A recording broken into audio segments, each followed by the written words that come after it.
Olá, você que nos acompanha aqui no canal do YouTube do Instituto Brasil Israel. Como em toda sexta-feira, estamos com a jornalista Daniela Kresh para falar sobre os principais assuntos da semana em Israel. Quero pedir para você deixar o seu like aqui no vídeo, a sua inscrição em nosso canal e também o seu comentário aqui embaixo. Lembrando que agora, aqui no canal do YouTube do IB, tem uma modalidade que você pode fazer um comentário e fazer uma doação também em dinheiro, uma espécie de super chat. Agora tem aqui em todos os vídeos do IB, e é muito importante porque além da ajuda financeira que vocês dão ao canal e a continuidade desse e de outros projetos, também essas perguntas ajudam a gente a pensar em temas de podcast, de alguns programas e receber o feedback também da audiência, que é muito importante.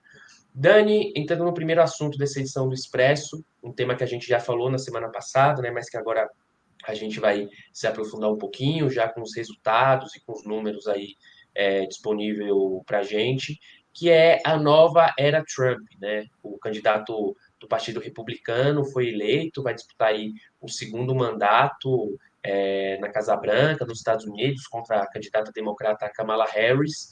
E qual será a influência sobre os israelenses e também sobre os judeus nos Estados Unidos, né? Com a volta de Trump à Casa Branca, o que Israel pode esperar e como foi a reação dos israelenses à eleição e também dos judeus americanos, né? A gente já falou um pouquinho na semana passada que tinha uma certa diferença do apoio dos israelenses e dos judeus americanos e como que Certa se dá esse diferença cenário. é pouco, né? Invertido, digamos assim. Não, pois é, realmente a volta do Trump. Eu não sei se as pessoas ficaram chocadas ou não ficaram chocadas. As pessoas tinham que saber que poderia acontecer, pelo menos, né? Quer dizer, é um choque, mas não é tão grande assim. As pessoas, enfim, mas realmente é algo que a gente tinha que esperar as eleições para ver se realmente ia acontecer. E realmente é um assunto assim que eu vejo entre os israelenses, ele repercute diferente do que na Europa ou no Brasil ou no resto do mundo, porque os israelenses eles têm um envolvimento, quer dizer, a mudança da administração em Washington, na Casa Branca, influencia muito, muito, muito a vida dos israelenses. Eu acho que no Brasil influencia também, mas influencia um pouco mais a questão da econômica, se vai ter embargo, se não vai ter embargo, se vai ter protecionismo, se vai ter protecionismo. Mas aqui a influência é muito maior, né? Porque o Israel é um aliado muito grande dos Estados Unidos, está tendo uma guerra agora, Israel está sendo atacado por muitos dentro dos Estados Unidos e fora dos Estados Unidos por causa da guerra, e antes da guerra também, sejamos honestos, né? Então, essa mudança na Casa Branca influencia, impacta muito, muito claramente o dia a dia dos israelenses. Então, é um impacto diferente, eu acho, menos teórico e um pouco mais prático, digamos assim, né? E, para começar, vou falar de como os judeus americanos votaram, porque se falava muito antes, não, porque agora os judeus americanos, por causa do antissemitismo, eu mesma falei na semana passada, que eu achava por causa do aumento do antissemitismo nos Estados Unidos, e principalmente nas universidades, manifestações anti-Israel e antissemitismo latente, não só anti-Israel, mas antissemitas também, porque é junto, né? Antissemitismo, o antisionismo é antissemitismo, a gente sabe disso. Então, e que eu imaginava que iria haver uma mudança, uma transferência de votos do Partido Democrata para o Partido Republicano em comparação com eleições anteriores. E eu estava errada. Na verdade, não houve transferência de votos, talvez em alguns lugares, né? Você tem em alguns lugares, eu acho que interessante, né? Interessante alguns lugares, como, por exemplo, em New Jersey ou Nova York, você viu que em algumas comunidades você teve uma coisa tipo 40% Trump e 60% Kamala Harris, quer dizer, ainda teve a maioria para Kamala Harris, mas aumentou, né, o número de votos para o Trump, mas no país todo, nos Estados Unidos todo, segundo pesquisas de boca de urna, né, que ainda a gente ainda não tem, parece que os números completos, né, mas a gente tem essas primeiras pesquisas, você viu 79% dos judeus votando para Kamala Harris e 21%, deixa eu ver, eu tenho aqui o número, 79% dos judeus americanos votaram pela Kamala Harris, enquanto 21% votaram para o Donald Trump, né? Quer dizer, então, é um número muito maior do que em 2020. Em 2020, você teve mais ou menos 71%, de 68% a 71% votando pelo Joe Biden, e o Trump recebeu de 24% a 30% em alguns lugares. Quer dizer, então, você teve mais judeus votando pela Kamala Harris do que pelo Donald Trump. Quer dizer, então, não só não houve transferência em termos gerais do país todo para o Partido Republicano por causa da sensação de antissemitismo, de que, de repente, o Partido Republicano ele vai atuar mais contra o antissemitismo, ou então o Partido Democrata ele tem membros à extrema esquerda do partido que são assumidamente antissemitas e que ou anti-Israel de uma maneira muito radical, mesmo assim, a grande maioria dos judeus americanos votou pela Kamala Harris. Quer dizer, é aquela coisa, quer dizer, o interesse dos judeus americanos, em geral, tem Israel como prioridade número 3 ou 4, e prioridades número 1, 2 e 3 são assuntos internos americanos, como o resto dos americanos, né? Assuntos como economia, democracia, direitos reprodutivos, né? Isso talvez tenha sido mais importante para os judeus americanos do que a questão de Israel e até mesmo a questão do antissemitismo, o que eu achei incrível. Eu acho esses números incríveis. Eu imaginava que iria haver uma transferência, talvez pequena, mas que houvesse uma transferência de votos para o Partido Republicano, e não houve essa transferência. Tá? Agora, novamente, como eu falei na semana passada, em Israel, os israelenses não votam, né? No Israel não é um Estado americano ainda, né? Então, os israelenses não votam. Mas é claro que tem americanos israelenses que votaram. Assim como eu voto para presidente no Brasil e eu moro aqui em Israel, tem muitos americanos votam para presidente nos Estados Unidos. E eu soube que essa proporção é exatamente inversamente proporcional. Quer dizer, você teve até mais, algo em torno quase de 90% dos americanos que moram em Israel votando pelo Trump e um pouco mais de 10% votando pela Kamala Harris. E as pesquisas de opinião entre os israelenses em geral, que não votam, mas israelenses em geral, era mais ou menos 70% pelo Trump e 30%, ou um pouco menos, para Kamala Harris.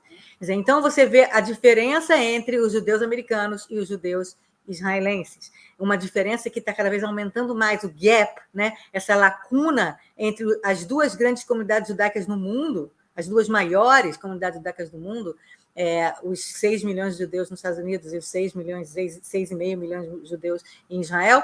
Então, elas divergem, né? Esses judeus são diferentes, né? Então, você vê cada vez mais uma israelidade entre os judeus que moram em Israel e um judaísmo um pouco diferente, mais progressista, mais votante do Partido Democrata, que pensa em outras questões, enquanto que os judeus em Israel pensam em questões especificamente israelenses, principalmente a questão da segurança de Israel. Os israelenses não estão tão interessados assim, ou talvez não estejam nem um pouco interessados, na coisa das questões internas americanas, a economia americana, a imigração de estrangeiros para os Estados Unidos, ou qualquer tipo de coisa. Os israelenses estão olhando para essa própria segurança e como que os Estados Unidos vão ajudar ou não ajudar, ou vão ficar do lado de Israel ou não vão ficar do lado de Israel. É isso que importa para os israelenses. Como a gente viu que dentro de Israel a maior parte dos israelenses é a favor do Trump, houve uma certa satisfação. Eu não vi gente nas ruas comemorando, não teve isso, até porque a gente vai ter um segundo item aqui nesse Expresso, que a gente vai falar do que interessou os israelenses nessa noite das eleições, que foi diferente, uma coisa diferente. Mas não houve na rua as pessoas felizes da vida e nada disso, não. Mas os israelenses, em geral, consideram... E olha só, se você tem aí 70%, 75% dos israelenses a favor do Trump, isso e os israelenses de esquerda também, porque você tem você vê que ou de oposição ao Netanyahu, né? Você vê que hoje o Netanyahu tem uma oposição de mais ou menos 60%, 70% da população, ou 60% da população, e mais do que essa oposição era a favor do Trump, Quer dizer, ao contrário, né? Quer dizer, na verdade, as pessoas pró-Netanyahu, que são minoria, são a favor do Trump, meio que óbvio, mas as pessoas que também são da oposição ao Netanyahu a favor do Trump. Como se explica isso? Né? Então, explica-se por essa sensação que os israelenses têm, e isso, né, nos dois campos, né, que os israelenses têm de que o governo Trump vai criticar menos Israel, vai está interessado em pressionar Israel, talvez com um boicote econômico, boicote com armas, com sanções, com votações na ONU anti-Israel e pressões deliberadas, ou, na verdade, também não vai ter muito. O Partido Democrata talvez tenha muita gente lá dentro que, na verdade, é contra Israel mesmo, e claramente que gostaria que os Estados Unidos cortassem relações com Israel. Quer dizer, então, tem essa percepção que o Partido Democrata tem pessoas, não Joe Biden, que é um cara mais à direita do Partido Democrata, mas que há elementos do Partido Democrata que são abertamente anti-Israel. E a percepção para os israelenses é que isso não acontece no Partido Republicano, apesar de que os israelenses não têm a ilusão de achar que a direita também não é antissemita. A gente sabe que a direita também é antissemita. Né? Também é racista, também é antissemita, também é white man, né? The Proud Boys, Jews won't, né? Não vão nos substituir. Né? Quer dizer, então, a impressão que dá que os israelenses acordaram para o fato de que o antissemitismo é bipartisan nos Estados Unidos. Inclusive, teve uma matéria recente, acho que passou ontem ou anteontem aqui, que me chocou muito, que um repórter israelense foi entrevistar um político até democrata e falou, o antissemitismo está aumentando, e aí ele falou, o cara democrata falou, quero que você entenda, o antissemitismo está no nosso DNA. Antissemitismo está no nosso DNA. Tudo que acontece, tanto para a direita ou para a esquerda, os primeiros culpados são os judeus. Os judeus é que estão fazendo isso, os judeus é que têm conspiração, os judeus que estão tentando nos controlar, tanto na direita quanto na esquerda. E isso, acho que a gente achou que não tinha, que isso não, nos Estados Unidos, imagina isso em outros lugares do mundo. Né? A gente sabe, na Europa, que está acontecendo. Né? Quer dizer, então, a percepção dos israelenses não é de que os republicanos são maravilhosos, os cristãos evangélicos e os direitistas que dizem que nos amam são maravilhosos. Não há essa ilusão de que não tem antissemitismo de direita, mas a percepção neste momento é que o antissemitismo de esquerda é mais perigoso, neste momento. Tá? Então, é um certo calibre, né, em que lado o antissemitismo é pior agora. Né? E a impressão que dá para os israelenses é que, neste momento, o antissemitismo de esquerda é pior. Não que vai ser sempre assim, mas que, nesse momento, o antissemitismo de esquerda é pior nos Estados Unidos, e então a impressão dos israelenses é que o Trump vai ser melhor para Israel. Agora, isso, aquela coisa, né? Percepção e realidade, né? Aquela coisa que você vai comprar uma coisa que você vê na internet e quando você chega no lugar, o hambúrguer é muito mais murchinho. Quer dizer, então tem aquela coisa... a gente acha que é uma coisa, agora a realidade será outra. Eu não vou dizer aqui que eu sei o que vai acontecer. Eu acho que ninguém sabe o que vai acontecer com o Trump no poder. Ele é muito imprevisível, ele é completa. Não tem... Se alguém disser agora, o Trump vai fazer isso, isso, isso e aquilo, não. Ninguém sabe. Acho que nem o próprio... Acho não. Acho. Eu vou dizer acho, né? Porque eu também não tenho certeza de nada, nem disso, né, do que eu vou falar agora. Mas eu acho que nem o próprio Trump sabe o que ele vai fazer. Não existe alguma coisa concreta, né, um plano de governo específico. Ele vai indo, tá na cabeça naquele dia. Né? Então, ninguém está certo do que vai acontecer.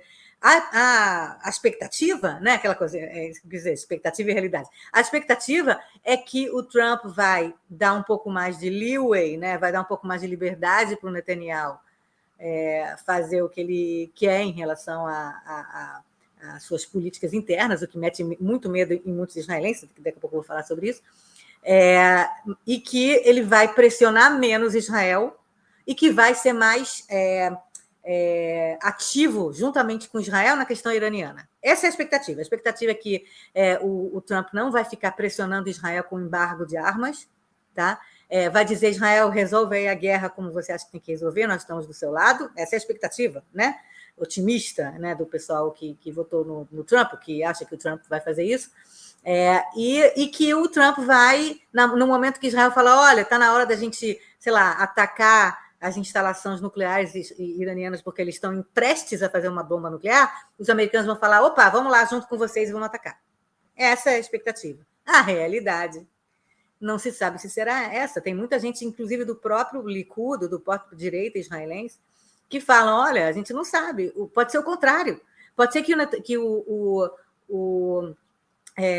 Trump pressione mais ainda Israel do que o Biden, ou a Kamala Harris faria. Por quê? Porque o Trump fez essa promessa, não vai ter mais guerra. Na época que eu era presidente não tinha guerra, vou acabar com todas as guerras. Então é possível que o Netanyahu pressione Israel a acabar com a guerra, com as guerras, tanto na frente norte quanto na frente sul, independentemente se Israel acha que é o momento certo, que o cessar-fogo é bom. Pode ser que o Trump fala, não, assina qualquer cessar-fogo aí, porque eu falei que vai ter que terminar a guerra. E pode ser que o Trump também fale, não estou interessado em começar uma guerra com o Irã, não estou interessado em me envolver com o Irã, se virem aí com o Irã. Entendeu? Quer dizer, isso pode também acontecer, que o Trump, na verdade, ele age de uma maneira ao contrário do que o pessoal que votou nele agora em Israel considere. E é possível que haja um aumento no antissemitismo, como houve depois de 2016 também. Houve um aumento de antissemitismo, a gente viu, né, em Charlottesville e não sei o quê. A gente viu. Charlottesville, o que foi aquela caminhada? A gente viu que antes mesmo da guerra, né, de 2023, a gente viu um aumento de antissemitismo enorme depois que o Trump foi eleito. Quer dizer, então pode acontecer tudo o contrário do que as pessoas que acham que o Trump vai ser melhor do que a Kamala Harris pensam. Tá? O que realmente vai acontecer ninguém tem certeza, né? Outra coisa que eu queria dizer sobre isso, né? Quer dizer, na verdade, um dos motivos que as pessoas em Israel consideram que votar no Trump talvez seja melhor é por uma conceito, né? A gente fala concepção, né? Uma concepção, uma ideia, né? Que os israelenses têm de que o Oriente Médio só entende força. Nesse sentido, Trump ele exala, né? Ele demonstra, não sei nem quem acredita nisso, mas ele demonstra, digamos assim, um cara que é forte, um cara que eu vou fazer, eu vou dizer, eu vou acontecer, o que não é o discurso do Partido Democrata. O Partido Democrata é o discurso de consenso, de vamos negociar, de vamos falar, vamos conversar. E o Oriente Médio não está nessa vibe. O Oriente Médio não está na vibe de vamos negociar, vamos conversar e somos todos amigos. No Oriente Médio, a ideia é uma coisa meio mais do que realpolitik, né? É uma coisa meio aqui quem é mais forte é que ganha. Então a gente viu, inclusive, pessoas em países árabes, muçulmanos, aqui do Oriente Médio, comemorando o Trump. Teve gente na Arábia Saudita comemorando, teve gente em vários lugares comemorando, porque ele é um líder forte, um homem, né? Imagina, uma mulher também, né? A Kamala Harris, mulher, aí que não vai ser forte mesmo. Quer dizer, então, existe essa percepção que o Trump, ele com essa coisa meio, né, agressiva, ele fala mais a linguagem do Oriente Médio. Não, a linguagem do consenso, que somos todos amigos, não rola, né? Então, tem muita gente que acha isso. Agora, eu vou falar sobre a última coisa nessa questão, sobre um medo que muita gente tem agora, por causa da vinda do Trump, da subida do Trump ao poder novamente. Tem dois medos. Eu falo, o primeiro é relacionado à guerra. Né? A gente não sabe se o Trump vai falar para o Netanyahu para com a guerra agora, porque eu não quero que tenha guerra no mundo enquanto eu sou presidente. Tá? Eu não sei se ele vai falar para o Netanyahu já agora para a guerra antes de eu tomar o poder, em janeiro, 20 de janeiro, ou ele vai falar, não, Netanyahu, espera até eu tomar posse para você terminar a guerra, que assim eu vou poder dizer que foi no meu mandato. E você vai me ajudar. Né? Eu sou o grande... Né? Vou Prêmio Nobel da Paz para mim. Tá? Tudo que o Netanyahu e o Biden e o Trump querem é um Prêmio Nobel da Paz. Né? Então, é possível que o Netanyahu com a barriga essa guerra, essas duas guerras, tanto no sul quanto no norte, até o Trump tomar a posse. Eu falei já várias vezes aqui que eu achava que o Netanyahu estava esperando as eleições. E aí eu pensei, o Trump ganhou, beleza, então o Netanyahu agora vai, de repente, fazer o cessar-fogo e tal. Não, mas eu acho que ele vai esperar a posse. É mais tempo. Quer dizer, eu estou rindo aqui, mas não é nem um pouco engraçado, porque tem soldados israelenses morrendo todo dia, sem contar civis, né, civis israelenses e civis também libaneses e palestinos morrendo, porque temos uma guerra. Guerra é horrível, é caótico. E sem contar também os reféns. Nós temos 101 reféns israelenses que provavelmente só vão voltar para casa vivos ou mortos depois que tiver um cessar-fogo, tanto no sul quanto no norte. Então, a cada dia que o Netanyahu empurra com a barriga as duas guerras, sendo que o próprio exército israelense já falou, olha, a gente pode já fazer um cessar-fogo, nós podemos lidar com os perigos que esse cessar-fogo vai lidar, porque o cessar-fogo, tanto no norte quanto no sul, principalmente no sul, ele será um cessar-fogo terrível para Israel. Principalmente na questão em relação ao Hamas. Israel vai ter que libertar milhares de presos palestinos envolvidos em terrorismo que vão voltar, talvez, não sei o percentual que vai voltar, mas com certeza alguns deles vão voltar a atuar como terrorista, né?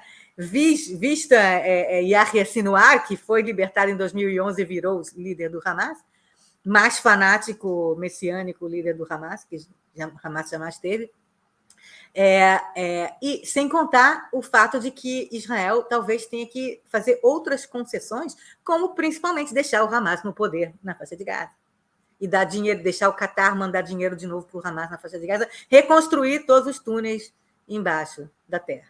Tá? Quer dizer, então, Israel vai ter que fazer concessões que são terríveis para a segurança israelense. E assim, quer dizer, não é que cessar-fogo vai ser um cessar-fogo, né, um cessar-fogo que vai todo mundo ficar feliz. Acho que as pessoas vão ficar felizes quando voltarem os reféns, com certeza. Mas é possível que o Netanyahu, então, empurre com a barriga todo esse processo de cessar-fogo tanto no norte quanto no sul, até depois da posse do Trump. Eu estava falando, quer dizer, na verdade, a segurança, né, as forças de segurança israelenses já falaram para o Netanyahu, ao que parece, que, olha, tudo bem, a gente vai pagar um preço alto pelo cessar-fogo no sul ou no norte, mas a gente pode lidar com esses perigos, né, com essas ameaças. E o mais importante agora é trazer os reféns de volta. Só que, assim, se o Netanyahu considera uma coisa só política, quer dar prêmio para o Trump, quer ganhar prêmio Nobel, quer fazer o Trump ganhar prêmio Nobel da Paz, sei lá o quê, ele pode esperar, não, vamos esperar aí nas 2 meses e meio até ele subir no poder e os reféns que se danem. Os reféns que continuem mais 2 meses lá. Existe alguém falou, não sei aonde, em algum lugar da imprensa israelense, que a cada dia morre um refém. A cada 10 dias. Cada 10 dias morre um refém. Quer dizer, será que vai sobrar refém depois do dia 20 de janeiro? Por que esperar só para dar para ele? É só política? Ninguém está pensando nos reféns? E, obviamente, as famílias dos reféns estão desesperadas com todos esses prospectos de que agora vai tudo parar, não vai ter mais negociação de nada, porque o Trump ganhou, vamos esperar o Trump entrar no poder. Hamas não vai negociar agora que o Trump está no poder, sei lá, ou vai, não sei. A verdade é que a gente não sabe o que vai acontecer, mas existe esse medo. Esse é o primeiro medo. O segundo medo é o de que, com críticas menores do próximo governo, do governo Trump, em Washington, criticando menos Israel, porque será um governo um pouco mais em prol da direita israelense, em prol do Netanyahu, né?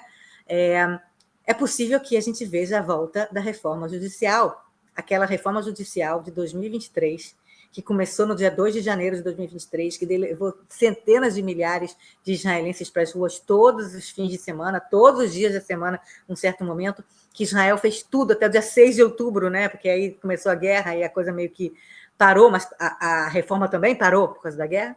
Essa reforma vai voltar, porque o Netanyahu vai dizer, olha só, os americanos estão enfraquecendo o Trump tem o objetivo de também enfraquecer a democracia americana e colocar todos os juízes lá de direita na Suprema Corte e destruir o establishment democrático americano por dentro. Eu também quero destituir a Suprema Corte, também quero acabar com a Suprema Corte. A gente conhece esse discurso aí do bolsonarismo brasileiro, né? Vou enfraquecer a Suprema Corte, vou não sei o quê, que é exatamente a reforma judicial.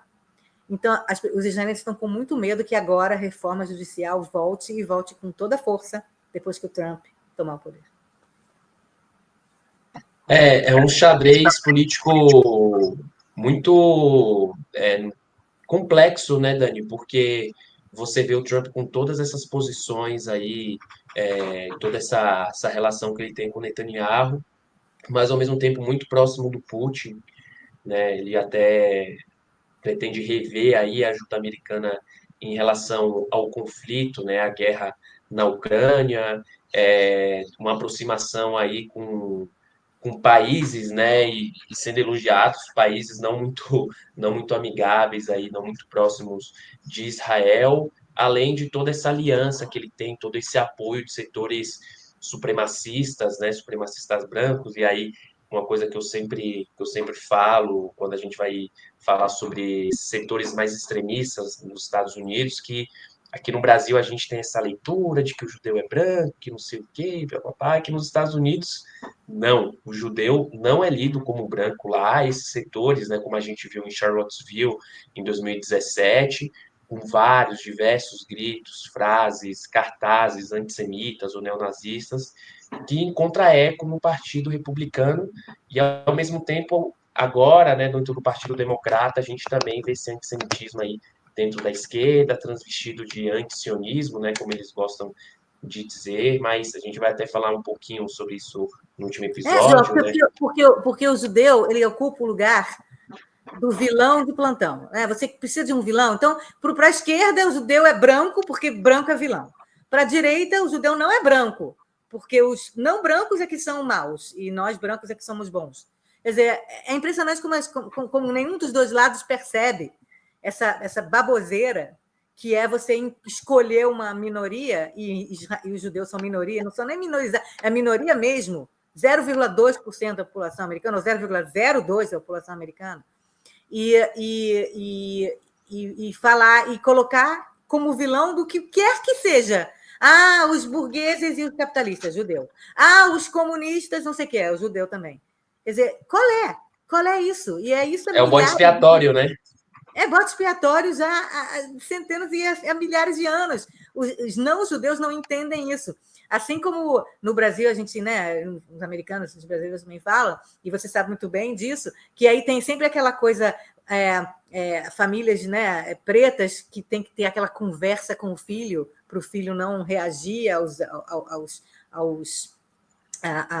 policiais, Abusos, né? não sei o que, não reage, porque os judeus têm essa conversa há milênios também com seus filhos, não seja muito não sei o quê, não fale muito, não grite muito, não, porque vão sempre querer te perseguir. Né? Então, o judeu serve como arquétipo de qualquer coisa que você queira colocar lá como bode expiatório. E aí o problema é quando os dois lados, esquerda, direita, ou vários lados, concordam, que é o que está acontecendo agora. Concordam por motivos diferentes, mas concordam. Os dois lados agora acham que o judeu é mau. Né? Então, judeu é mau, vilão, é violento, né? E aí acontece como as perseguições na Europa que aconteceram durante séculos, também no norte da África e no mundo árabe, muçulmano. E aí, né, sempre o judeu acaba pagando o pato, né? Exatamente, Dani. É uma situação muito complicada e a gente vê, infelizmente, somente depois do 7 de outubro, isso aumentando dos dois lados e a sensação, a gente conversa com amigos e amigas dos mais variados espectros políticos, né, que é uma sensação às vezes pessoas que estão na direita não se sentem representadas e acolhidos dentro da direita por conta de pensamentos mais radicais nesses setores, e amigos e amigas que estão na esquerda também não se sentem representados, porque o judeu é visto como genocida, como assassino, então são anos e anos aí de retórica antissemitas que a gente vê, infelizmente, né, falei isso semana passada, que a gente fala que saiu do armário, e eu falo que saiu do esgoto, né, porque qualquer tipo de preconceito, intolerância, de arquétipo ali que visa colocar as pessoas, inferiorizar, colocar em caixinhas ou como bode expiatório, demonizar, não tem nada de positivo e a gente tem que condenar, combater, independente do lado que essas acusações vêm, né?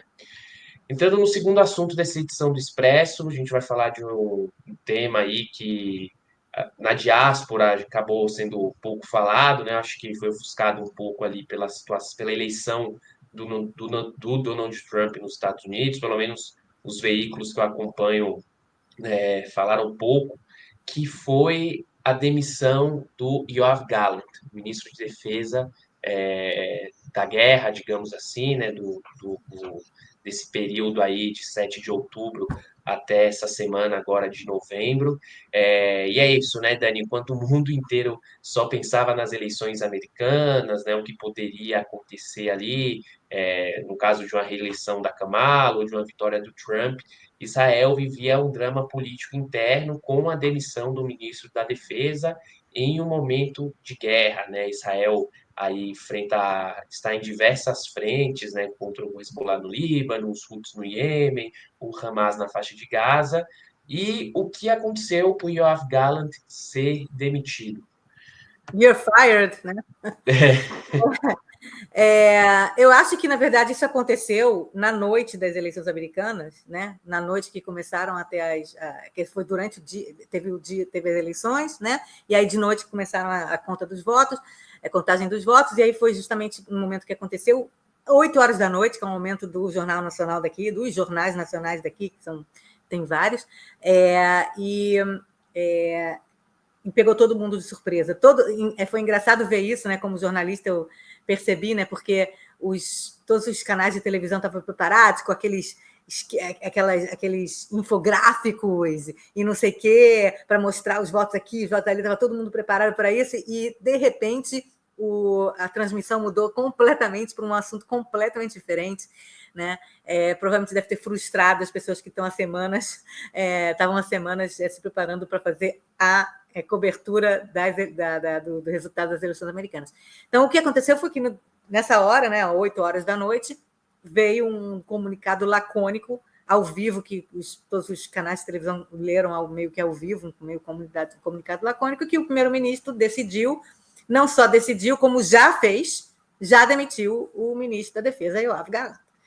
E aí tudo mudou, como eu falei, nas transmissões e na cabeça dos israelenses. Em vez de pensarem nas eleições americanas, entrou, na verdade, um assunto mais latente, mais doloroso, mais dolorido no meio, né? E aí realmente tudo se voltou para isso, para esse drama interno político, e as eleições americanas ficaram em segundo plano. É engraçado isso, né? As eleições americanas, Trump volta para o poder no segundo plano, primeiro plano, e aí tomou conta de todos os noticiários a demissão do Yoav Gallant. Eu vou tentar explicar aqui, não sei se as pessoas, enfim, sabem muito bem quem é o Yoav Gallant, o que acontece e tal, mas eu vou tentar explicar aqui. O Yoav Gallant, ele é um cara, inclusive, as pessoas fazem muito brincadeira, tem programas de comédias aqui que brincam com o personagem dele, ele é um cara muito sério, ele nunca ri, ele está sempre assim, ele é um cara que alto escalão, né, general do exército israelense, que sabe tudo de militar, de estratégia militar, né, de como lidar com o que está acontecendo agora, a guerra, tanto que quando começou a guerra no dia 7 de outubro, as pessoas pelo menos se sentiam um pouco tudo bem que ele estava como ministro da Defesa na época também, então ele também é considerado responsável pelo que aconteceu no 7 de outubro. Eu não estou tirando essa responsabilidade dele, né? Nem do primeiro-ministro, nem de todo mundo que estava como na cúpula política e militar naquele momento é responsável, né? E deveria se responsabilizar. E, na verdade, ele foi o primeiro a dizer eu sou responsável por isso. Ele foi o primeiro a dizer me responsabilizo, sou responsável, agora tem guerra, mas assim que terminar a guerra eu vou embora e eu quero uma comissão parlamentar de inquérito que investigue, inclusive, a mim. Ele foi o primeiro a dizer isso, porque ele é um cara muito sério, você não vai conseguir pegar ele rindo, entendeu? Um cara muito sério, muito leva tudo a sério, e muito, nesse sentido, um cara muito que leva tudo a sério. Leva, inclusive, a sério o que aconteceu no 7 de outubro. E leva a sério o fato de que ele era o ministro da Defesa na época. Tá? Então, ele, desde o 7 de outubro, ele virou a espécie de o principal ministro do governo, né? Porque se no Brasil o principal ministro é o ministro da Economia, talvez, ministro, né, da Fazenda, aqui o principal ministro é o ministro da Defesa, né? Israel encara problemas né, de ameaças diárias, né? Então, ameaças ao país, né? Então, o ministro da Defesa é o mais importante. E ele, durante todo esse tempo, ele foi lidando, né? E ele é um cara que não só foi do Exército, chefe do Estado-Maior, né? Das Forças Armadas, como ele conhece todo mundo lá dentro do Exército, todo mundo dentro das Forças de Segurança, Mossad, Shin Bet, etc. Como ele também tem um conhecimento muito grande dos aliados. Ele fala com o Austin nos Estados Unidos, ele fala com outros ministros da Defesa ou pessoas, né, das forças militares da Europa e de outros lugares, tal. Quer dizer, ele é o cara, ele é o homem que faz essa ligação entre as forças de segurança israelenses e as forças de segurança do resto do mundo também, tá? E ele é o cara. Então, ele se você pegar em todas as pesquisas de opinião de Israel, você acredita no governo, você tem, né, trust nesse governo? Não. E no ministro da Defesa, sim. Todo mundo sempre, ele era o cara que sempre recebia boas notas como ministro, porque ele faz seu papel como ministro e ele nunca demonstrou, por exemplo, interesse em ficar fazendo viagenzinha, ou ganhar presentinho, ou ter um grande escritório, ou ter um carro tal ou não ter um carro tal, sem ego. Um cara considerado um cara sem ego que está lá para fazer o trabalho dele. Só que é o seguinte, ele é diferente do Benjamin Netanyahu. Apesar de ser do Likud, apesar dele ser um cara do Likud, do partido do Netanyahu, desde o começo da guerra, ele falou, e ele falou até hoje, foi um dos motivos que ele foi demitido pelo Netanyahu, que para ele a prioridade da guerra é devolver os reféns. Em segundo lugar, acabar com o Hamas. E para o Netanyahu sempre foi o contrário. Sempre foi Hamas primeiro e reféns prioridade segunda, terceira, sei lá, né? Tipo, os reféns meio que como morreram, entendeu? Uma coisa meio, vamos sacrificar os reféns em prol do nosso futuro, do não sei o quê, tá, não sei o quê, não tem como negociar com o terrorista e tal. E o Gallant, um cara que é ministro da Defesa, militar, dizendo, não, a gente pode lidar com essas ameaças do Hamas, vamos trazer eles de volta, depois a gente continua a guerra, depois a gente lida com essas ameaças depois, o mais importante é trazer eles de volta. E isso, no começo, já fez ele ficar brigando, porque toda vez que o Netanyahu saía de uma reunião de gabinete de guerra e falava, o gabinete unanimemente achou isso, não sei o quê, de alguma forma o Gallant ou alguém ligado ao Gallant dizia, não é todo mundo concordou. Não é todo mundo concordou, o ministro da Defesa acha que não. Tá? Então, dá para ver que eles estavam completamente... não estavam em sincronia nessa questão dos reféns. E também não estava em sincronia em outras duas questões, porque, na verdade, o Gallant fez um discurso no final, depois que, né, que ele foi demitido, meio que explicando por que ele foi demitido. Antes de eu entrar na explicação de por que ele foi demitido, tem que lembrar, que eu esqueci de falar, que o Netanyahu já tinha tentado demitir ele antes. O Netanyahu tinha tentado demitir ele antes porque ele era contra a reforma judicial, que a gente falou agora há pouco tempo atrás. O Gallant era contra a reforma judicial, é contra a reforma judicial, acha que a democracia é importante, que tem que manter a democracia. Novamente, quando a gente pensa em militares no Brasil, a gente pensa em golpe de Estado, né? Aqui é o contrário. Os militares parecem ser, na verdade, os protetores da democracia, porque todos os militares que saíram para a política praticamente falam a mesma coisa em uníssono, a importância que a democracia que tem, e nunca falaram, nunca teve menor intenção de golpe de Estado aqui, militar, né? Yitzhak Rabin era chefe, né, era general, Ehud Barak, de esquerda, era general, tanto o Rabin também. Quer dizer, os grandes generais que foram primeiros ministros ou que foram políticos importantes são, em geral, de esquerda e, em geral, pró-democracia. E o Gallant, apesar de estar no Likud, é pró-democracia, e sempre falou isso, não, eu sou contra a reforma judicial, e isso antes da guerra, né? Então, em março do ano passado, quando não tinha nem guerra ainda, mas nós estávamos no auge dessa questão da reforma judicial, com milhares de israelenses saindo pelas ruas e falando que a democracia, queremos democracia, não pode enfraquecer a Suprema Corte, ele deixou isso claro, ele fez um discurso na televisão falando que ele achava que a democracia era mais importante do que a reforma, blá, blá, blá, blá. E aí foi nesse dia que o Netanyahu tentou demiti-lo. Foi dia 31, acho que 31 de março do ano de 2023.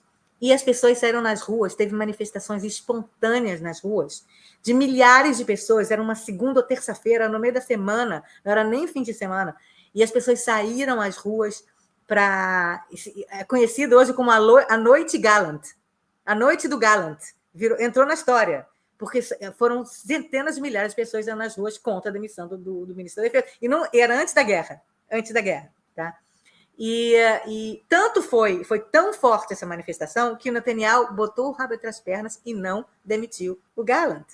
Meio que, ficou por isso mesmo, demitir, mas depois a gente vê, mas quem sabe, a gente está passando por momentos importantes, depois eu penso, e não demitiu o Gallant. Né? E aí o Netanyahu ficou com mais raiva do Gallant ainda, porque ele não admite que pessoas sejam muito populares, né?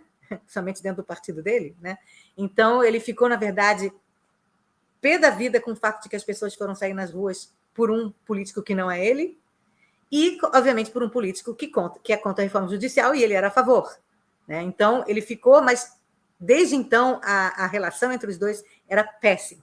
E agora, entrando no que o Gallant disse no discurso dele, nessa noite que ele foi demitido, né, no dia das eleições, dia 5 de novembro, ele foi demitido, e aí meia hora e 40 minutos depois ele fez um discurso, tá, ao vivo. E no discurso ele falou o seguinte, que ele foi demitido por 3 motivos. O primeiro motivo é o alistamento militar. Porque é importante dizer que o motivo principal que fez acontecer essa demissão agora, como eu falei, eles não se bicavam já há algum tempo, o Netanyahu já não gostava dele há algum tempo. Por que demitiram nesse dia, no dia 5 de novembro? Eu acho que também porque o mundo todo estava pensando nas eleições americanas, os americanos estavam pensando nas eleições americanas, então era uma maneira de fazer assim, meio que passar por debaixo, né?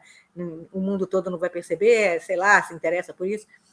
Mas por que especificamente no dia 5 de novembro? Porque no dia seguinte, no Knesset, iria passar uma lei chamada Lei do Jardim de Infância, que era uma lei que daria a todos os casais ultra-ortodoxos, assim como outros casais, não ultra-ortodoxos também, a possibilidade de receber benefícios na educação pré-escolar, né, nas creches e jardins de infância. Não só em jardins de infância gratuitos do governo, como também jardins de infância que não são do governo, mas que você pode receber um desconto. Tá?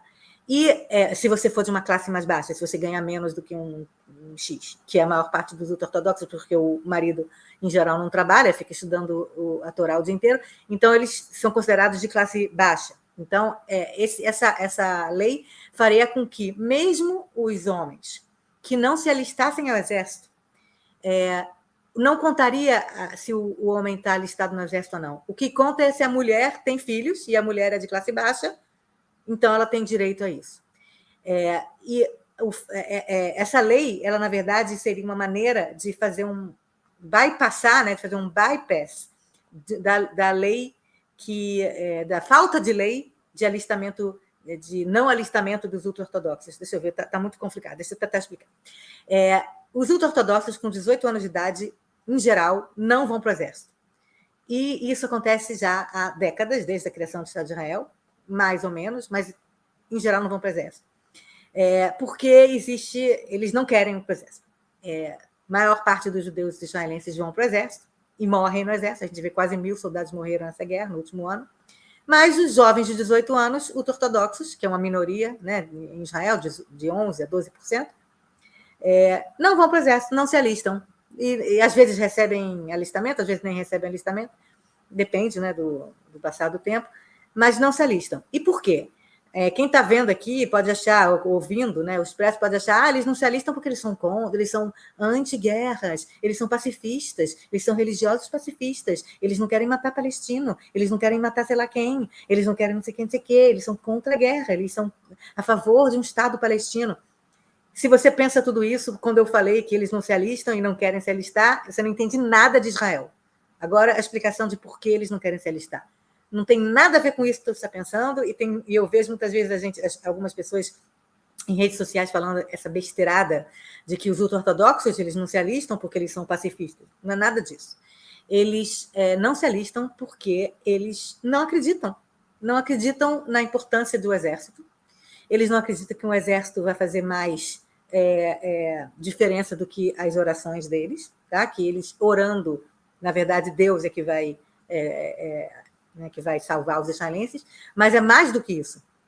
Na verdade, principalmente, porque os pais e os avós dos jovens de 18 anos têm medo que seus filhos vão para o exército e voltem seculares.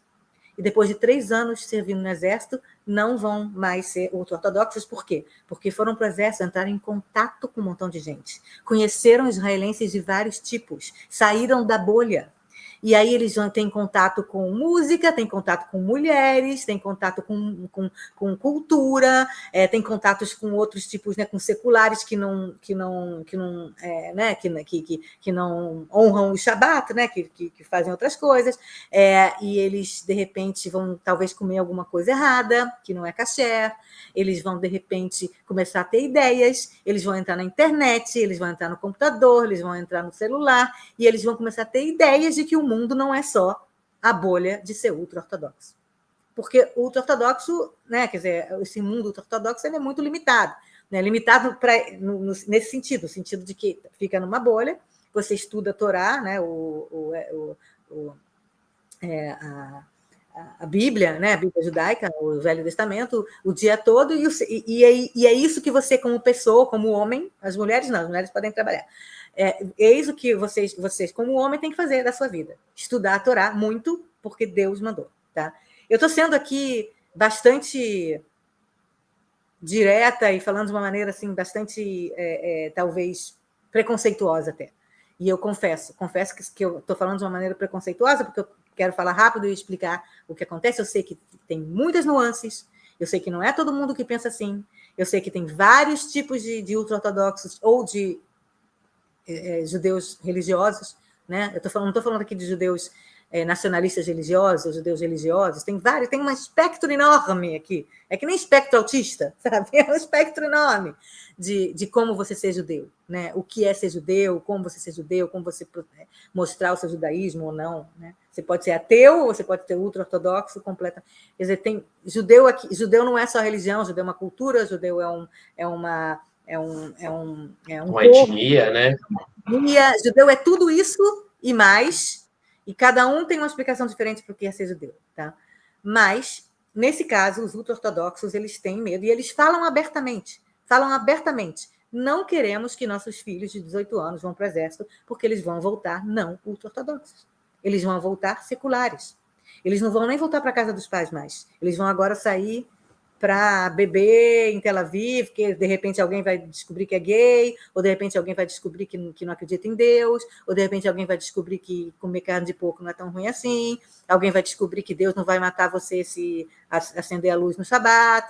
Quer dizer, então a importância para eles de evitar que a juventude deles vá para o exército não tem nada a ver com pacifismo ou com o Estado palestino, tem só a ver com a manutenção do status quo da minoria ultra-ortodoxa. Manutenção dos jovens como religiosos, muito religiosos, extremamente religiosos. A manutenção desses jovens na bolha ultra-ortodoxa. Esse é o único motivo que faz com que todos os líderes, não todos, mas a maior parte dos rabinos ultra-ortodoxos e muito religiosos não querem que seus filhos vão para o exército. Eles falam, os seculares que vão para o exército, eles querem lá, vão. A nós, não. Nossos filhos vão ficar estudando a Torá o dia inteiro. Isso aí já não era bem visto antes da guerra. Agora, imagina depois da guerra, que 1.000 soldados morreram. Tá? Cerca de 1.000 soldados morreram. O que pensam os pais de soldados que morreram, ou que estão nesse momento lutando no Líbano ou em Gaza, que não conseguem dormir de preocupação, que estão desesperados que seus filhos estão no meio de uma guerra e podem morrer, e pais da minoria de 12% do país que falam, não, vou dormir direito, meu filho está aqui do meu lado, aqui, ó, dormindo. Não vai morrer. Isso é justo? É justo? Isso faz parte, quer dizer, isso o princípio de equalidade populacional, né, de que todo mundo tem os mesmos direitos e deveres numa democracia, tem a ver? Não tem a ver. Isso não é democrático. Tá? Então, depois da guerra, ficou ainda mais claro que essa posição da liderança ultra-ortodoxa não pode se manter. Os ultra-ortodoxos vão ter que ir para o exército, inclusive vão ter que lutar. Alguns deles vão ter que ser combatentes. Assim como todo o resto. Nem todos os soldados israelenses são combatentes. Né? Você tem uma grande percentual de soldados que não são, que servem cafezinho, ou que estão na inteligência, ou que estão fazendo comida para os soldados, ou que são paramédicos, ou que estão dirigindo Jeep, ou que estão... Né, tem vários tipos de soldados. Nem todos pegam em arma e estão no frente de batalha. Tem muitos soldados que têm problemas de saúde, tem muitos soldados que têm alergias, tem muitos soldados que não são emocionalmente prontos para isso. Quer dizer, então, tem muitos soldados. Você entrar no exército isso não quer dizer necessariamente você vai ser combatente. Mas, sim, tem um percentual grande que vai ser combatente. E a mesma coisa aconteceria com os ultra-ortodoxos que se alistassem, né? Que se alistariam, que uma boa parte deles iria fazer treinamento militar para ser combatente. Talvez não no meio da guerra, talvez fazendo algum outro tipo de ação em algum outro lugar, mas sim sendo combatente. E isso os líderes ultra-ortodoxos não aceitam. Não aceitam por isso. E não é por pacifismo, não é porque acreditam no Estado palestino, nada disso. E, obviamente, o Yoav Gallant, como ministro da Defesa e também como general, na época que estava no Exército, ele não aceita. Ele acha, como um democrata, que todo mundo tem que ficar embaixo como é que fala isso? Ficar embaixo da cama que leva os feridos, né, num campo de batalha. Da maca, né? Da maca. Todo mundo tem que se colocar embaixo da maca. Todo mundo tem que carregar o fardo. Todo mundo tem que carregar o fardo junto nesse país onde a gente está. Não pode ter uma população, 12%, que... não, eu vou ficar estudando. Não pode. Tem que ter, todo mundo tem que estar... Né, participar do esforço. E quando o esforço é esforço de guerra, tem que participar do esforço de guerra. E ele falou isso. Agora, o Netanyahu provavelmente pensa a mesma coisa. O Netanyahu provavelmente também acredita que os ortodoxos têm que ir para o exército. Nesse momento, faltam 5 mil soldados combatentes. 5 mil combatentes estão faltando, porque Israel não tem um número ilimitado de soldados. E tem um monte de reservistas de 40 anos de idade lutando também. Então, você precisa de gente nesse momento de guerra. Não sei, no momento, quando tiver mais guerra, talvez precise de menos, mas precisa de mais soldados. Tá? E tem essa 10%, 12% que estão lá e que não estão ajudando. Imagino que o Netanyahu acredita que isso é errado. Mas o Netanyahu tem outras coisas na cabeça, que é a sua sobrevivência política. Ele, quando formou a coalizão de governo que ele hoje lidera, essa coalizão tem 2 partidos ultra-ortodoxos. Um partido ultra-ortodoxo sefaradita, né, Mizrahi, né, e um partido ultra-ortodoxo ashkenazita. E esses 2 partidos falaram claramente, no dia 5 de novembro, durante o dia para o Netanyahu, se essa lei dos benefícios para as creches, né? Os ortodoxos têm muitos filhos, para eles é muito importante que eles tenham o jardim de infância de graça, ou desconto no jardim de infância. E se você é um homem que não se alista no exército, você não recebe esse tipo de desconto. Você não recebe, não pode, porque você, na verdade, é um traidor. Você não está no exército. E a lei dizia... não ter essa lei dizia exatamente isso. Se você é um cara de 18 anos ou de 20 anos que não foi para o exército, você tem filho, você não tem direito a desconto no jardim de infância. E essa lei ela veio para dizer não. Independentemente se o pai se alistou ou não, todas as mulheres têm direito. Esquece os pais, esquece os homens. Mulheres têm direito a desconto. Quer dizer, uma maneira de bypassar o cara não receber um benefício do governo porque não se alistou. Tá? E essa lei não iria passar. Inclusive, nem foi apresentada no Knesset, no final das contas, eu acho. Então, os ultra-ortodoxos eles falaram, se essa lei não for apresentada, e se vocês não aprovarem essa lei, que dá benefícios para o nosso grupo, a gente vai sair do governo. E o governo cai. E eles já tinham feito essa ameaça muitas vezes Já teve muitas tentativas de fazer uma nova lei de alistamento, o próprio Yoav Gallant já aprovou, o Benny Gantz já tinha feito no governo anterior, né? Quer dizer, ele estava nesse governo, mas não, no governo anterior ele já tinha feito uma lei também de alistamento geral de todo mundo, e a lei não passou. Quer dizer, isso é uma questão que já tem há décadas em Israel, a gente já falou bastante aqui no Expresso, inclusive. Só que essa lei, os ultra-ortodoxos falaram, essa a gente passa, essa a gente quer passar. Essa lei a gente quer passar, porque a gente já está perdendo muito, já estão querendo nos alistar, já estão querendo não sei o quê, blá, blá, blá. Essa lei a gente quer passar para dar desconto para o jardim de infância. E o Likud, os próprios membros do Likud falaram, a gente não vai votar, não vai aprovar essa lei. E aí, então, foi essa ameaça, esse ultimato que os partidos ultra-ortodoxos fizeram no Netanyahu nesse dia, falando que se essa lei não for apresentada amanhã e não for aprovada, a gente sai do governo. E aí o Netanyahu perguntou qual é o maior obstáculo para essa lei ser apresentada e que vocês consideram que é o maior obstáculo, e todos eles falaram Yoav Gallant, porque o Yoav Gallant ele tinha apoiado, ele apoia a lei do Benny Gantz de que todo mundo tem que ser alistado e que quem não for alistado perde os benefícios do governo, inclusive de jardim de infância. Então, o Yoav Gallant era o cara que era mais dentro do governo, menos yes man, né, do Netanyahu e dessa coalizão, e era o cara que mais dizia, não, tá errado, se você não se alistou, você não tem benefício, nem de creche, nem de não sei de onde, nem de imposto de renda, nem de nada. Você é um traidor da pátria, você não se alistou, então você não tem benefícios econômicos do governo, você não vai ganhar subsídio de não sei o quê, entendeu? Então, os caras, na verdade, pediram a cabeça do Yoav Gallant. E o Netanyahu, e eles falaram, tudo bem, a gente até aceita que não passe a tal da lei amanhã, mas coloca no lugar do Yoav Gallant alguém que vai fazer uma lei parecida ou que vai fazer uma lei um pouco mais geral de que a gente não vai se alistar. Então, o que fez o Netanyahu para manter seu governo, para manter sua coalizão? Demitiu o Yoav Gallant, que ele fez com muita felicidade, porque ele já queria demitir há muito tempo, e colocou no lugar dele uma marionete, um cara chamado Israel Katz, que é um ministro que foi chanceler, foi ministro nesse momento era o ministro das Relações Exteriores. Relações Exteriores. Um cara absolutamente considerado yes man do Netanyahu. É como se o Netanyahu tivesse colocado ele mesmo como ministro da Defesa. É um autogolpe. Netanyahu deu um autogolpe. Ele se colocou como ministro da Defesa com um outro nome. Tudo que o Israel Katz faz e fez é tudo em nome do Netanyahu. Ele é um porta-voz, uma marionete, um papagaio do Netanyahu. Tá?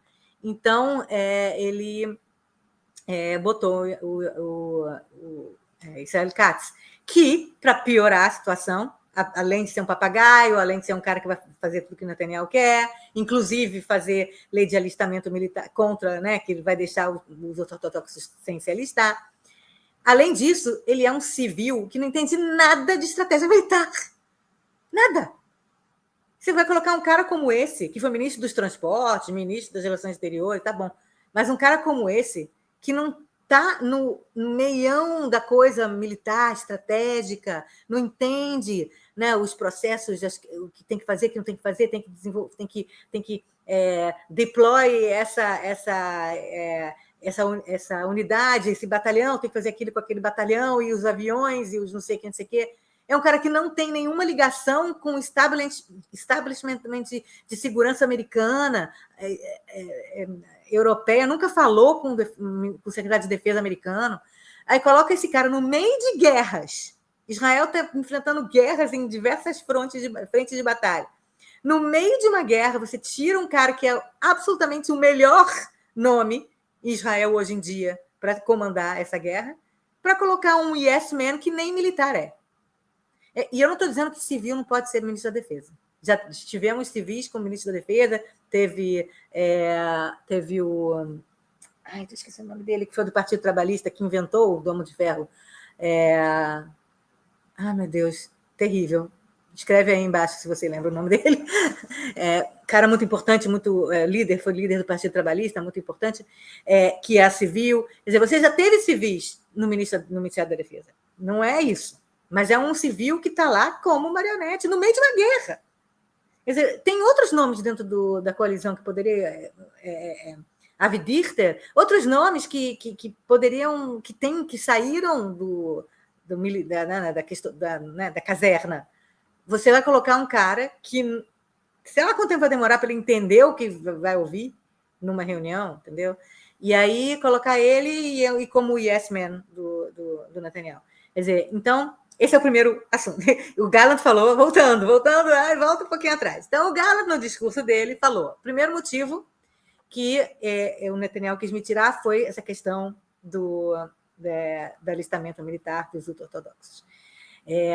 Esse assunto é de segurança nacional, ele falou, não é assunto só social, de equidade, igualdade e democracia, é um assunto de segurança nacional e todos têm que servir no exército. Esse foi o primeiro motivo, e obviamente a gente sabe hoje em dia que foi o ultimato, esse ultimato. O segundo que ele falou, que aí eu já falei disso antes, então não preciso explicar muito, o segundo que ele falou foi porque ele, Gallant, deixou claro ser necessário trazer os reféns de volta o mais rápido possível, e isso pode ser feito mesmo que Israel tenha que pagar um preço alto. Quer dizer, de novo, voltando a dizer que foi também pelo desentendimento com Netanyahu sobre a prioridade da guerra. A prioridade da guerra para ele é a falta dos reféns e não acabar com o Hamas. E o terceiro motivo é porque ele é a favor da necessidade de instalar uma CPI em relação ao 7 de outubro. Ele, desde o dia 8 de outubro, falou que tem que fazer uma comissão parlamentar de inquérito para investigar a maior falha de segurança da história de Israel, que foi o 7 de outubro, incluindo ele mesmo. E ele já falou, eu sou responsável e pode me investigar. E o Netanyahu, obviamente, tudo que ele não quer é uma CPI. Tudo que ele não quer é ser responsabilizado. Tudo que ele quer é responsabilizar os militares, o Yoav Gallant, todo mundo, Deus e o mundo, e a irmã Dani, só um parênteses aqui, foi o Amir Peretz o nome? Amir Peretz, obrigada, João. Amir Peretz, grande ministro da Defesa Civil, que inventou o Domo de Ferro, o sistema antiaéreo.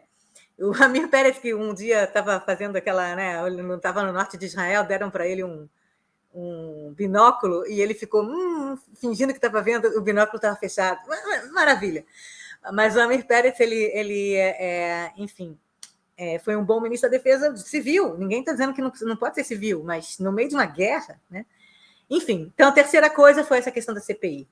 E eu ia falar um pouco mais sobre essa questão da CPI e de investigações contra o Netanyahu. Acho que vou deixar para a semana que vem, né? As investigações de suspeitos de vazamento de informações do primeiro-ministro, do gabinete do primeiro-ministro, informações que foram para a imprensa internacional, e o Netanyahu agora está sendo investigado por isso. Eu ia falar sobre isso. Deixa para a semana que vem, que a gente já está com 1 hora e a gente tem mais um item. Só queria que você botasse agora uma foto do Yoav Gallant no final esse discurso ao vivo que ele falou na televisão. Ele falou: eu quero terminar dizendo que eu honro os mortos.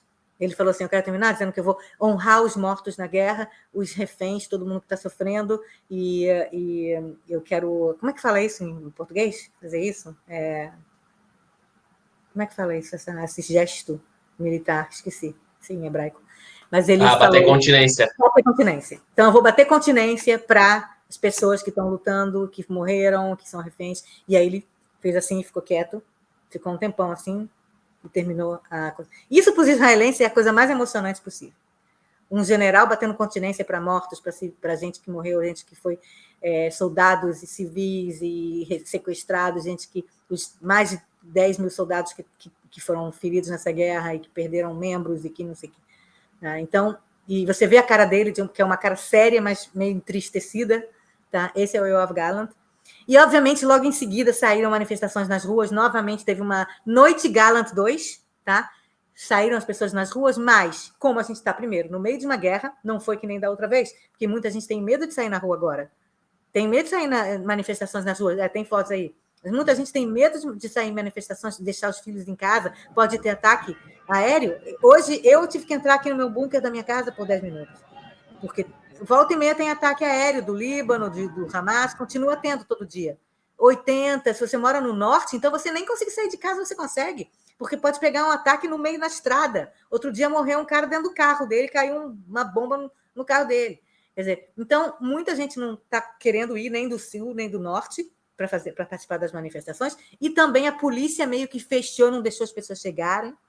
Tá? E mesmo assim teve manifestações a noite inteira em Tel Aviv e em outros lugares. Em Haifa, em Jerusalém, teve manifestações. Mas certamente manifestações menos fortes do que ano passado, por causa da guerra, as pessoas estão cansadas, as pessoas estão com medo, as pessoas estão cansadas e com medo, essas duas coisas. Então, Netanyahu provavelmente dessa vez não vai voltar atrás.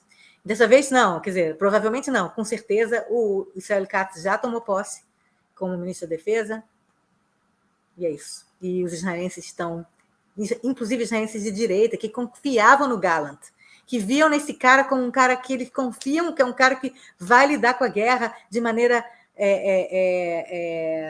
vai lidar de maneira consciente, entendendo as habilidades militares de Israel, e colocar um cara que não é militar, não pega bem nem para a direita israelense isso, e nem para o Likud. Quer dizer, então o Netanyahu novamente está fazendo uma aposta arriscada, está dobrando a aposta, e como ele sempre tem um coelho para tirar da cartola, ele está tirando todos os coelhos da cartola e ele vai sobreviver a isso também. Ele vai sobreviver a essa insatisfação do público todo com a demissão do Yoav Gallant. Para quem não. Coisa que eu. Na hora que eu lembrei, assim, quando acho que a Dani mandou lá que o Katz seria o novo ministro da Defesa, é uma pessoa assim que quando teve as tensões, né, de Israel, do Brasil, pessoa não grata, as imagens de inteligência artificial, assim, sem pé, sem cabeça, com as frases em Ele que português fez, e ele que fez, teve a ideia, a brilhante ideia, de declarar o Lula como pessoa não grata e declarar o Antônio Guterres como pessoa não grata. Quer dizer, parece uma criança de 3 anos de idade. e eu pensei, esse cara é ministro de Israel em guerra, né? Você não gosta de mim? Então não pode vir na minha casa. Ai, ai, ai. Juro, o cara...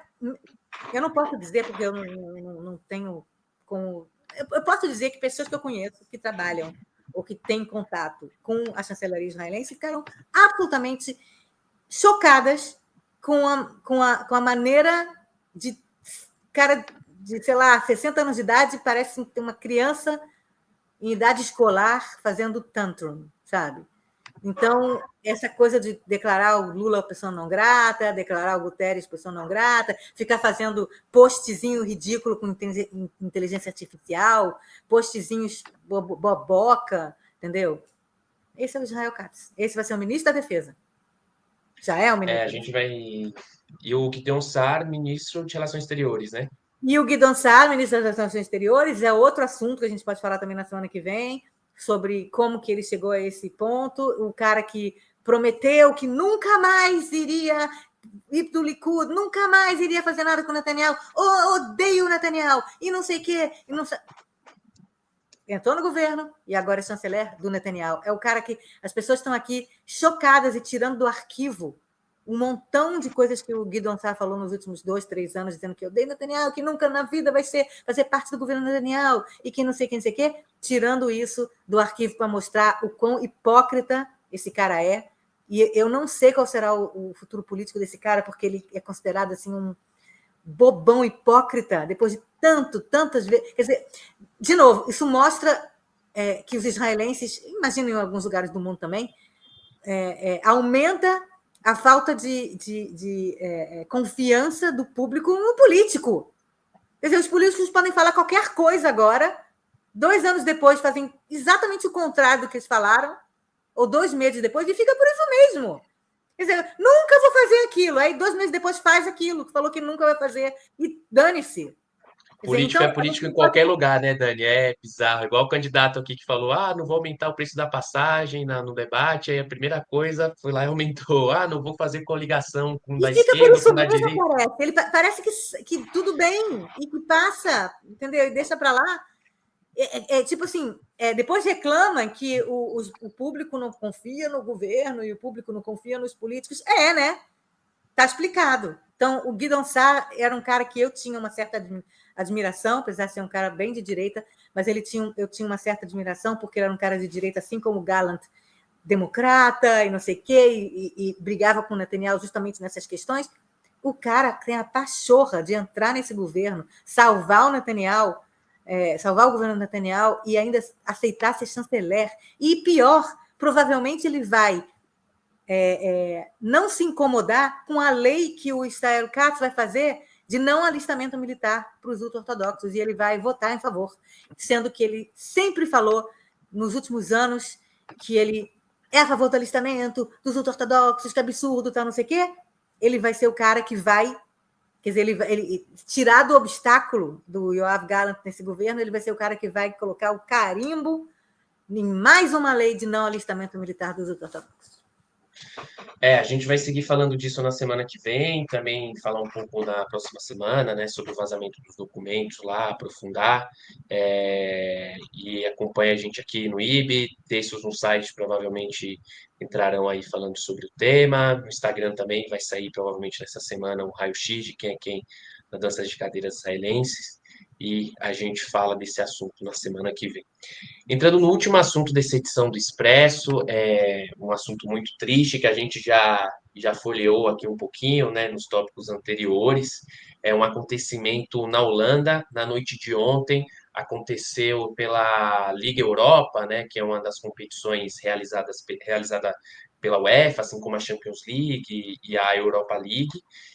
Aconteceu na Holanda uma partida entre Ajax, time muito tradicional do futebol europeu, contra o Maccabi Tel Aviv, e cenas chocantes, né, Dani? Aconteceram nas ruas de Amsterdã, grupos de pessoas identificadas como árabes muçulmanos agrediram israelenses, parece também que teve uma parcela ali de ultras, né, de tipo hooligans do Maccabi Tel Aviv, que também tiveram cantos provocativos contra árabes antes, o que aconteceu, e parece que não evoluiu só para israelenses, né? Parece que judeus holandeses também estão se sentindo com medos, né? Estão acuados.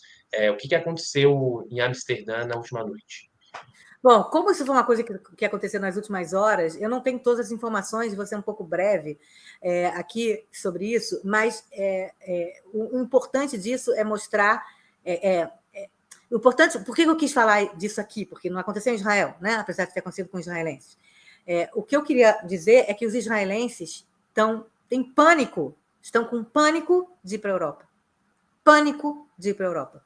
E os judeus que moram na Europa, muitos deles, principalmente franceses, eu converso com muitos judeus franceses que estão vindo para cá, fazendo aliá, dizendo que não tem mais lugar para judeus na Europa, que não tem futuro para os judeus na França e nem na Europa. Parece uma coisa muito absurda, não? Que isso? Como assim não tem futuro para os judeus? Eles dizem isso claramente, não tem lugar para judeus na Europa. Tá? E esse acontecimento ele foi o ápice na verdade, o sonho ruim de qualquer israelense, que o que eles mais gostam de fazer é viajar pelo mundo, ir para a Europa, fazer turismo, fazer isso, fazer aquilo, não sei o que, porque Israel é um país muito pequeno, né, que tem meio inimigos em volta, então não tem para onde você vai para tirar férias, né? Enquanto no Brasil é enorme, você vai lá para Paraty, né? Aqui não tem isso. Então os israelenses viajam muito para a Europa, amam viajar para a Europa, amam a Europa, e agora estão com medo de estar na Europa, de morar na Europa e de visitar a Europa. Já não é óbvio que, né, principalmente desde 7 de outubro, que muitos judeus israelenses viajam para a Europa e não mostram um Ramsa, ou uma Magen David, ou, né, uma estrela de Davi. Homens tiram a kippá para não mostrar que são judeus, porque têm medo de serem hostilizados na Europa. Isso a gente está falando 80 anos depois do Holocausto. 80 anos depois do Holocausto, a Europa já não é mais, de novo, lugar onde os judeus se sentem seguros. Tá? Depois de 6 milhões de judeus terem sido mortos, num genocídio verdadeiro, né, em que a população da Europa foi quase exterminada, de judeus da Europa foi quase exterminada. De novo, 80 anos depois, os judeus não se sentem seguros da Europa. E isso que aconteceu elevou, né, esse pensamento dos israelenses que já existia a milésima potência. Então, agora vamos aos fatos, que eu não tenho certeza de todos, tá? Eu também estou sabendo, estou aprendendo aos poucos. Teve esse jogo do Maccabi Tel Aviv em Amsterdã, e foram 3 mil. 3 mil torcedores no Maccabi Tel Aviv. Aliás, não sei com que dinheiro, porque está caro para caramba viajar para a Europa, porque só tem Elal viajando para a Europa, é caríssimo, mas eles foram. E se vocês conhecem futebol, e vocês conhecem futebol, vocês estão no Brasil, torcida organizada é algo complicado. Tem torcida organizada que é gente bacana, e vamos lá, e o grupo, e não sei o quê, e tem torcida organizada hooligan. Tem torcida organizada que é violenta, que procura violência, que é racista. Isso no mundo todo. E Israel não é diferente, porque é chocante a afirmação que eu vou falar agora: israelense é ser humano. E israelense está no mundo. E israelense é que nem qualquer outra pessoa do mundo. Tá? Então, se existem torcidas organizadas hooligans e torcidas organizadas que são racistas, também existe em Israel. Existe. Mas também existem torcedores do bem, digamos assim, que não são dessas torcidas organizadas. Então, desses 3 mil que foram para a Holanda, teve gente de torcida organizada mais hardcore e teve gente de famílias inteiras, com criança, que foi ver jogo. Tá? E a gente tem algumas imagens, eu queria que você colocasse, eu acho que é a imagem que eu escrevi para você, que é a dos torcedores gritando contra árabes, que são torcedores israelenses, coloca aí, são torcedores israelenses num metrô, uma coisa assim, do Maccabi, Tel Aviv, cantando contra árabes, e vou matar vocês árabes, e não sei o quê.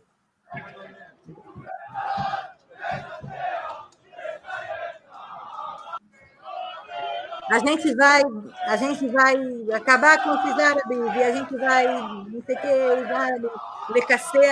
vamos bater nesses árabes, coisa assim.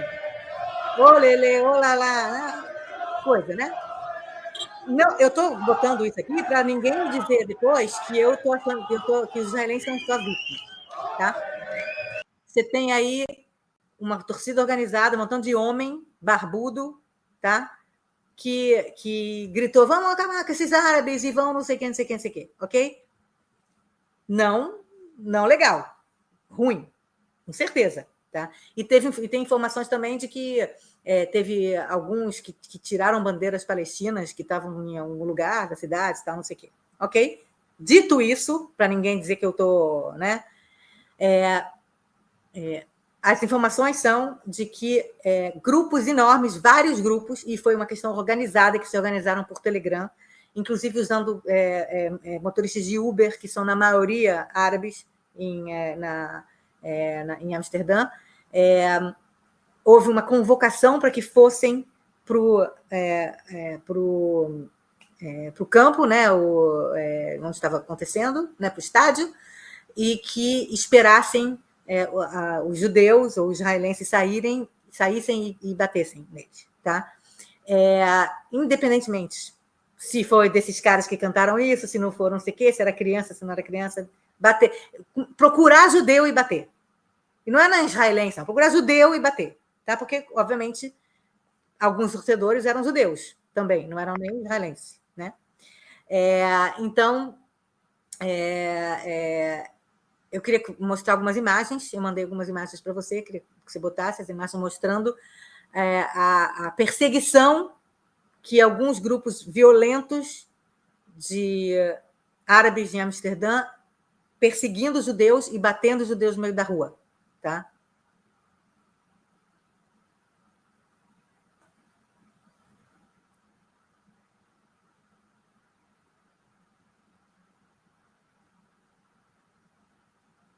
Eu acho que o outro link que eu mandei para você tem imagens mais chocantes. Não, o outro link, eu mandei um outro link de uma conta de Twitter.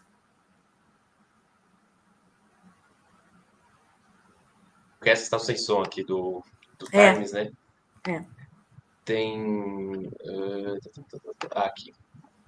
As imagens. Opa, vamos lá. Ajuda o computador. Aqui. It's for the children! For the children, motherfucker! Give me my money. Please go. For the children. Give me my money. Free Palestine now! Palestine! Free Palestine. Free Palestine. Take my money. Take my money. You want to kill kids? Kids are teasing me. Kids. Essa aqui foi a gente acabou de ver. إسرائيل الزب السامر طب كنت عقلك السامر طب كنت ميك Então, algumas imagens, inclusive as próprias pessoas que filmaram, né, bem no estilo Hamas, né, filmaram em árabe, falando Allah Akbar, não sei o quê, e teve o cara gritando pelas crianças da Palestina, e não sei o quê, e o cara lá, o torcedor, falando, tá bom, pelas crianças da Palestina, tentando se defender. E essas imagens tem muitas, porque foi horas e horas de perseguições pelas ruas de Amsterdã, de grupos de judeus ou israelenses que tentaram entrar em hotéis ou em lugares que, inclusive, alguns não deixaram nos entrar, e muitos conseguiram entrar em algum hotel e chamaram os outros colegas e ficaram horas presos nos quartos de hotel com medo de sair, e ficavam com medo de pegar Uber ou pegar táxi, porque, como eu falei, a maioria são muçulmanos, são árabes muçulmanos, e foi a noite inteira isso. A ponto de que quando chegou de manhã,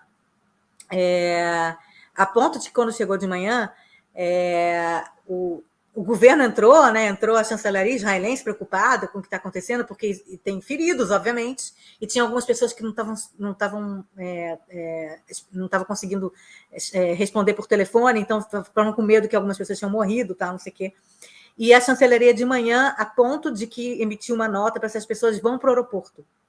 3.000 torcedores que tinham ido para passar o fim de semana, aproveitar para passar o fim de semana lá em Amsterdã, foram para o aeroporto da forma que eles conseguiram e ficaram no aeroporto sem passagem aérea, alguns tiveram o passaporte roubado, e foram para o aeroporto e o governo israelense mandou 10 aviões de urgência para tirar eles de lá. Agora, o último que eu ouvi que tinham sobrado 300 só, para resgatá-los.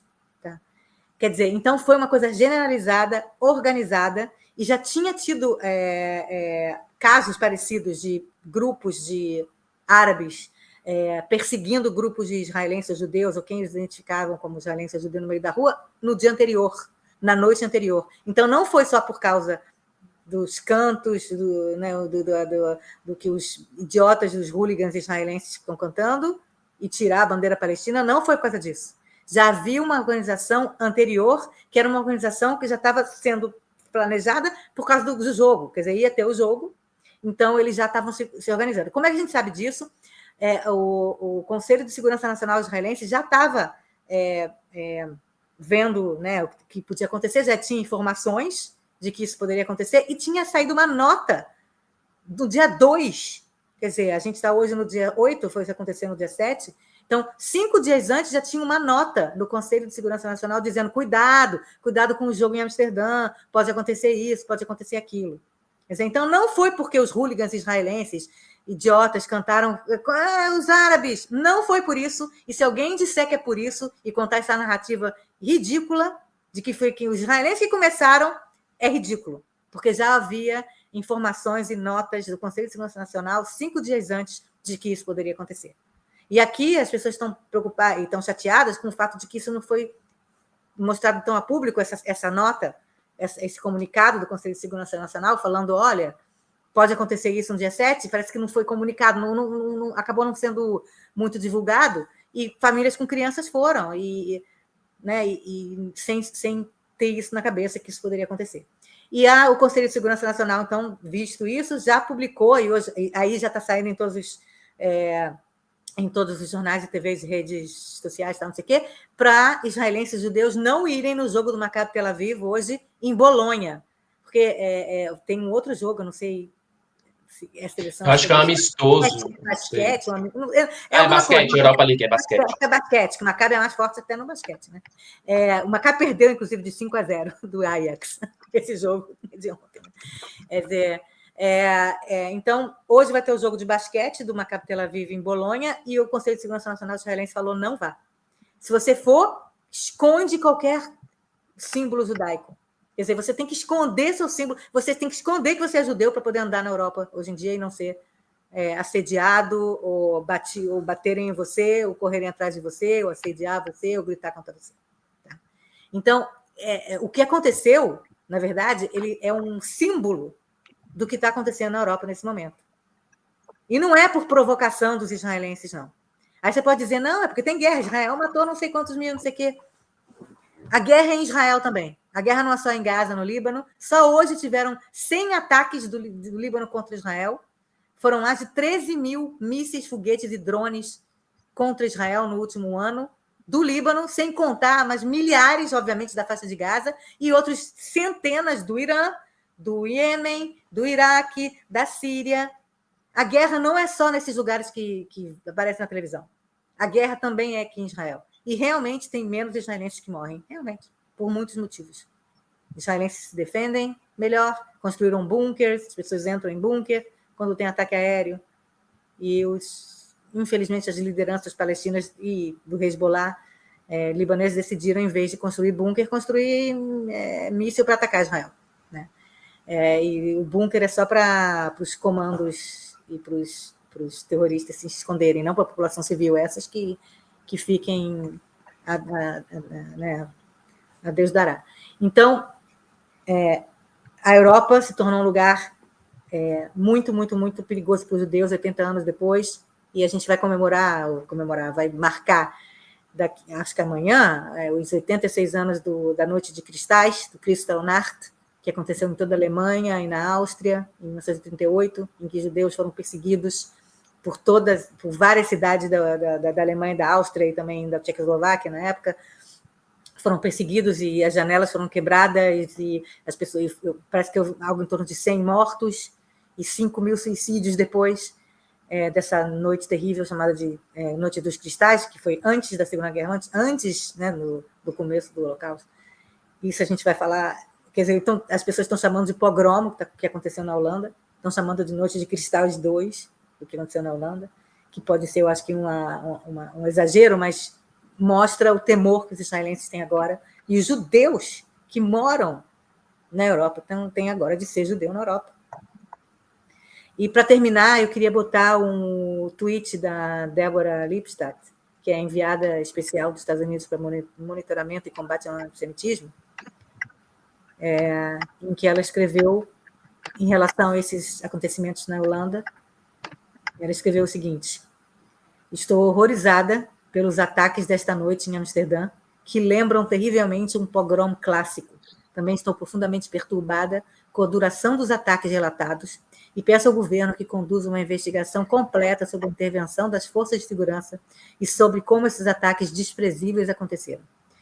Em terrível ironia histórica, isso está acontecendo 2 dias antes do sombrio aniversário ela escreve aqui, Reichspogromnacht, né, que é o Kristallnacht de 1938, quando pogroms contra judeus sancionados e liderados pelos nazistas irromperam em todo o reino alemão. Então, com esse final sombrio, eu termino aqui, mas se a gente acha que uma coisa não pode piorar, ela piora, infelizmente. Um episódio hoje um pouco mais longo, mas muito importante a gente comentar essa situação na Holanda e falar um pouco, porque eu, assim, Dani, quem está assistindo aqui, sabe que eu sou fanático por futebol, acompanho, vou em estádio, vou em caravana, se tudo der certo, eu vou para a final da Libertadores esse ano, eu convivo bastante nesse cenário, já presenciei inúmeras situações, briga de torcida contra torcida, cito como a torcida do Estrela Vermelha de Belgrado lutou na guerra da Bósnia e da Croácia, e assim, o que aconteceu ontem se pode usar como justificativa, se pode falar, mas foi um pretexto que essas pessoas utilizaram de gatos isolados, porque normalmente é torcida contra torcida, hooligan contra hooligan, mas quando vai jogar um time alemão na França, você não vê cidadãos alemães que não têm relação nenhuma com a torcida, com o esporte, serem agredidos. E o que aconteceu em Amsterdã essa noite foi justamente ao contrário, né? Judeus, israelenses, famílias que não estavam ali às vezes a lazer, a passeio, né? Eu tenho um amigo israelense que está estudando em Amsterdã agora, fiquei na casa dele quando eu fui para Israel, e ele falou que está com medo, ele tem tatuagens hebraicas, teve que cobrir essas tatuagens para conseguir se deslocar da casa dele até a faculdade. Então a gente eu vi algumas imagens e não é nada distante fazer essas comparações, né, dos pogroms, a Noite dos Cristais, em outros ataques que os judeus sofreram, em particular no final do século XIX, começo do século passado na Europa, com o que aconteceu ontem em Amsterdã. É muito triste, a gente espera que as investigações aí possam ocorrer, prender todos os responsáveis, mas a sensação de medo de ser judeu e transitar na Europa e em outros países, infelizmente, ainda vai continuar existindo, né? E está piorando, né? E está piorando, infelizmente. Com isso, a gente vai chegando ao fim dessa edição do Expresso. Obrigado a você que ficou aqui até o final. O programa hoje um pouco mais longo, mais assuntos delicados e complexos para a gente tratar. Quero pedir para você deixar o seu E a like. Daniela Matagarela fala pra caramba. As pessoas gostam de ouvir, né? O feedback é positivo. Pedir para deixar o seu like aqui no vídeo, a sua inscrição em nosso canal, o seu comentário aqui embaixo. Lembrando que tem a modalidade de fazer um comentário por qualquer valor, 2, 5, 10, 20 reais. Pode fazer em dólar, em shekel. Tem muita gente que mora nos Estados Unidos e em Israel. Muito obrigado e até sexta-feira que vem. Tchau, tchau. Tchau, gente.